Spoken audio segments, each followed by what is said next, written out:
কাঁচা লঙ্কার official YouTube চ্যানেলে সবাইকে জানাচ্ছি একটা ওয়ার্ম ওয়েলকাম। আশা করি আপনারা প্রত্যেকেই খুব ভালো আছেন। ডিসেম্বর মান্থটা কিন্তু আমাদের প্রত্যেকের কাছে ভীষণ স্পেশাল। কলকাতার শীতটা কিন্তু আমরা এই ডিসেম্বর মাসটাই একটু এনজয় করতে পারি, আর সাথে ভালো ভালো খাবার, কেক আর সুইটস। স্পেশালি কিন্তু আমরা মিষ্টিটা বেশি এনজয় করি ডিসেম্বর মাসে, কি তাই না? চলুন আজকে আপনাদের সাথে একটা ভীষণ সিম্পল কাস্টার্ড রেসিপি শেয়ার করব। আজকে শেখাবো আপনাদেরকে ক্যারামেল কাস্টার্ড বানানো। বাড়িতে ভীষণ সহজে কিন্তু ক্যারামেল কাস্টার্ড বানানো যায়, দ্যাট টু উইদাউট ওভেন। চলুন আমার সাথে কাঁচা লঙ্কা রান্না করে প্রথমে আগে আপনাদেরকে উপকরণগুলো একবার দেখিয়ে নিই। ক্যারামেল কাস্টার্ড বানানোর জন্য প্রথমেই আমি 1 লিটার ফুল ফ্যাট মিল্ক নিয়েছি, সাথে 4টে ডিম নিয়েছি, 1 কাপ আমি চিনি নিয়েছি, খুব সামান্য পরিমাণ নুন নিয়েছি, নুনটা কিন্তু অপশনাল, ভ্যানিলা এসেন্স নিয়েছি। ব্যাস, আমাদের কিন্তু ক্যারামেল কাস্টার্ড বানাতে এই কটাই উপকরণ লাগবে। ক্যারামেল কাস্টার্ড বানানোর কয়েকটা স্টেপ আছে। প্রথম স্টেপ হলো ক্যারামেল সসটা বানিয়ে নেওয়া। চলুন প্রথমে ক্যারামেল সসটা বানিয়ে ফেলি। তার জন্য আমি একটা প্যানে প্রথমে 1/2 কাপ চিনি দেব। সবসময় কিন্তু একটা মেজারিং কাপ আপনারা ইউজ করবেন, তাতে কিন্তু চিনির পরিমাণটা সুন্দর হয়। এই 1/2 কাপ পরিমাণ চিনি দিয়ে হাই ফ্লেমে প্রথমে মিনিট 2 মতো চিনিটা একটু ভালো করে সতে করে নেব।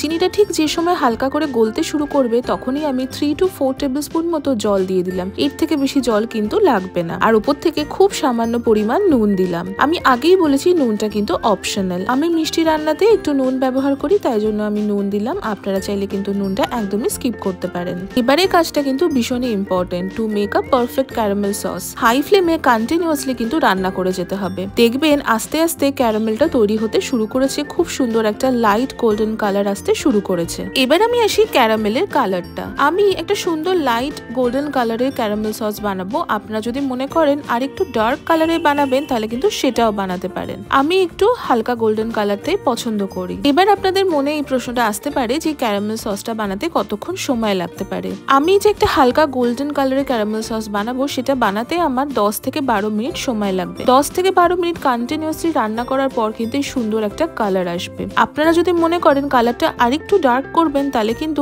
আরো মিনিট 5 রান্না করে নিতে পারেন, তাহলে দেখবেন কালারটা আরো একটু ডার্ক হয়ে গেছে। দেখুন আমার ক্যারামেল সসটা কিন্তু একদম তৈরি হয়ে গেছে। আমি ক্যারামেল সসটা এবার যে বাটিতে ক্যারামেল কাস্টার্ডটা সেট করব সেখানেই আমি ঢেলে দিলাম। ঢেলে দিয়ে ক্যারামেল সসটা একটু স্প্রেড করে নিচ্ছি। আমাদের ক্যারামেল সসটা তো বানানো হয়ে গেল। এবার আসছি পরবর্তী স্টেপে। এবার আমরা দুধটা রেডি করে নেব। তার জন্য একটা সসপ্যানে আমি দুধটা ঢেলে দিলাম।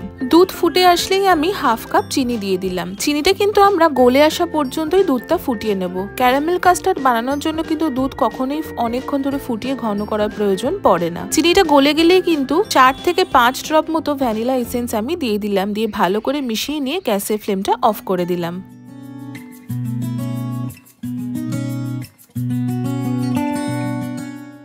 গ্যাসের ফ্লেমটা অফ করে নিয়ে দুধটা একটু রুম টেম্পারেচারে আসা পর্যন্ত ওয়েট করে নেব। খুব বেশি ঠান্ডা করা কিন্তু প্রয়োজন পড়বে না।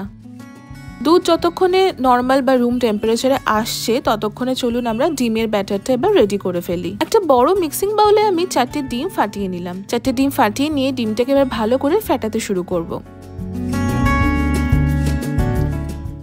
ডিমের মিক্সচারটা ভালো করে ফেটিয়ে নিয়ে আমি সেখানে আরো 4 থেকে 5 ড্রপ ভ্যানিলা এসেন্স দিয়ে দিলাম। ভ্যানিলা এসেন্সটা দিয়ে ডিমের মিক্সচারটা আবারও বেশ ভালো করে ফেটিয়ে নিয়ে আমি এতে দুধের মিক্সচারটা দিয়ে দিলাম, যে দুধটা আমরা এক্ষুনি বানিয়ে নিলাম। দুধটা ঢেলে দিয়ে কিন্তু ডিমের সাথে দুধটাকে আবারও বেশ ভালো করে একটু মিশিয়ে নিতে হবে। এই মেশানোটা কিন্তু খুব ইম্পর্টেন্ট একটা সুন্দর সফট ফ্লাফি ক্যারামেল কাস্টার্ড বানানোর জন্য। এই ডিম আর দুধের মিক্সচারটা কিন্তু আমাদের রেডি হয়ে গেছে। এবার একটা হাতার সাহায্যে ছাঁকনি দিয়ে ছেঁকে দুধটা আর ডিমের মিক্সচারটা আমি ঢেলে দিলাম ওই বাটিটাতে, যে বাটিটাতে আমরা ক্যারামেল সসটা বানিয়ে ঢেলে রেখেছিলাম। এই মিক্সচারটা ঢালার সময় কিন্তু অবশ্যই ছাঁকনির ব্যবহার করবেন, কারণ ডিমের কিছু অংশ যদি থাকে তাহলে কিন্তু সেটাকে ছেঁকে নেওয়াই ভালো। ওটা কিন্তু কাস্টার্ডে থাকলে ভালো লাগবে না। এবার একটা ফয়েল পেপার বা ফয়েল র্যাপ নিয়ে বাটির মুখটা ভালো করে বন্ধ করে নিলাম বা সিল করে নিলাম। আর একটা ছুরির সাহায্যে ওপরে ছোট ছোট করে একটু কাট করে নিলাম।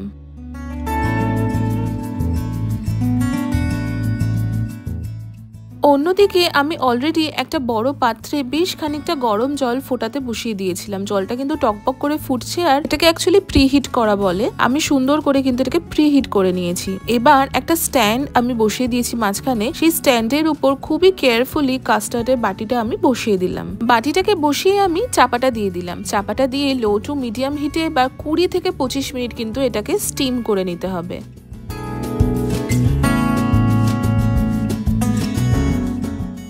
20 থেকে 25 মিনিট পরে আমি এবার গ্যাসের ফ্লেমটা অফ করে নিলাম। অফ করে নিয়ে বাটিটা খুবই কেয়ারফুলি তুলে একটা প্লেটে রাখলাম। এবার একদম লাস্ট স্টেপে এসে গেছি। ক্যারামেল কাস্টার্ডটা আমাদের ঠান্ডা করে নিতে হবে। আমি নর্মাল ফ্রিজে ক্যারামেল কাস্টার্ডটা রাখবো 3 থেকে 4 ঘন্টার জন্য। কখনোই কিন্তু ডিপ ফ্রিজারে রাখবেন না, নর্মাল ফ্রিজে রাখবেন। 3 থেকে 4 ঘন্টা সময় লাগবে। 3 থেকে 4 ঘন্টা হয়ে গেছে। আমাদের ক্যারামেল কাস্টার্ড কিন্তু সুন্দরভাবে সেট হয়ে গেছে। একটা ছুরির সাহায্যে আমি সাইডটা একটু লুজ করে নিচ্ছি।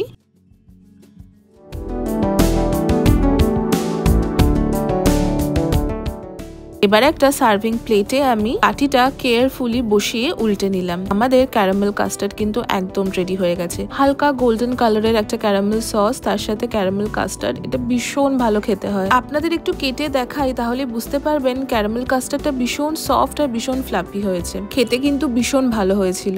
আমি যেভাবে দেখালাম পরপর স্টেপ ফলো করে বাড়িতে একবার ট্রাই করবেন। ভীষণ সহজ কিন্তু ক্যারামেল কাস্টার্ড বানানো, খুব সহজেই বাড়িতে বানাতে পারবেন। দেখা হচ্ছে আবারও একটা খুব সুন্দর রেসিপির সাথে।